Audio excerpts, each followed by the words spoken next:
Mamerina ny arahaba antsika rehetra amin'izao alina izao. Toy izao ny fivoaran'ilay rivo-doza fitia ao amin'ny alakan-dranon'ny Mozambika ao. Raha tazantsika amin'ny sary azo avy amin'ny zana-bolana aloha dia efa manakorotana ny toetry ny andro any amin'iny morontsiraka avaratra andrefan'iny ny rahona mialo lalana an'ity rivo-doza ity, fa ny ivony kosa dia any amin'ny manodidina ny 700 kilometatra avaratra andrefan'ny Besalampy. Ny tombo hery izy atao anatin'izay 3 ora farany izay satria mbola voatazona ho cyclone tropical hatrany, fa ny rivotra entony kosa dia tafakatra 500 kilometatra isan'ora ary arahana tafiotra 100 kilometatra isan'ora. Manomboka mizotra miatsinanana somary atsimo atsinanana ity rivo-doza ity amin'ny hafainganam-pandeha 20 kilometatra isan'ora. Raha ny mety fizotrany kosa indray dia tsy misy fiovana fa hiditra antanety atao anatin'ny 4 ora manaraka eo anelanelan'ny Besalampy sy Soalala ity rivo-doza ity. Avy eo dia amakivaky ny afovoantany iray manontolo ary tombarana ivoaka an-dranomasina amin'ny alahady ho avy izao any amin'ny morontsiraka mifaritra atsinanana.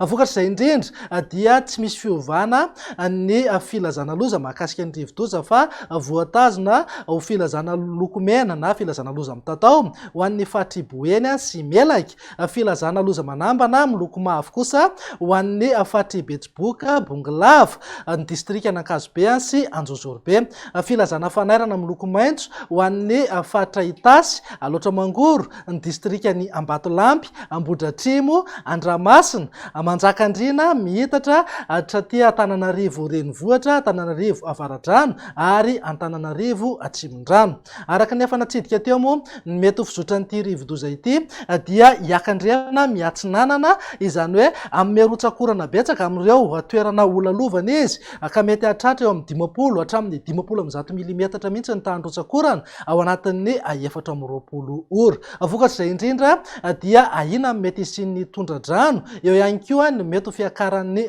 renirano sy ny fiotsahan'ny tany na ny lalana amin'ireo toerana marefo. Entanina foana ny tsirairay hiomana amin'izay mety ho fabetsahan'ny rotsakorana izay. Entanina foana ihany koa moa anaraka tsakany sandava ny toromarika omeny manam-pahefana ny fotony isoroana ny loza mety iseho. Indray mbava mahakasika ny toetry ny androntsika raha ho amin'ny rampitso dia saika ahazovahana aloha ny orana ny voamaraina any amin'iny fatra avaratra andrefan'ny nosiny ho maloko amin'ny akapobeny ho an'ny afovoantany sy ny morontsiraka atsinanana izay mety arahana orana malefaka na somary miatoato eny antsefatsefany eny. Dia izay indray ny vaovaotselatra amin'izao alina izao manome fotoananao rehefa avy eo indray. Aza dinona ny mitsidika ny page Facebook Foibe famantarana ny toetry ny andro, eo ihany koa ny YouTube Météo Madagascar ary ny site web sy ny application mobile Météo Madagascar. Mametraka ny veloma vetivety ho anareo indray ary.